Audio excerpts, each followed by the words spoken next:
So essentially, when you're dealing with epistaxis, you need to figure out if it's unilateral or bilateral, if it's acute or chronic, and if it's high or low volume. And kind of by layering those three pieces on top of each other, coupled with a little bit more history, you can certainly narrow down that list of differentials quite far. Unfortunately, one of the more common causes of epistaxis in the horse is iatrogenic.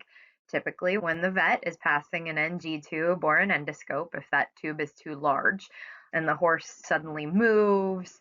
Probably the one thing that we as vets can control, though, is where we pass the tube or pass the scope.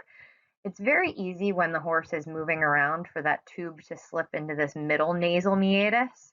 But you'll notice that if you go up that middle nasal meatus, that's usually when your instrument jams right into the ethmoturbinates. And so that's the cause of a lot of potential hemorrhage.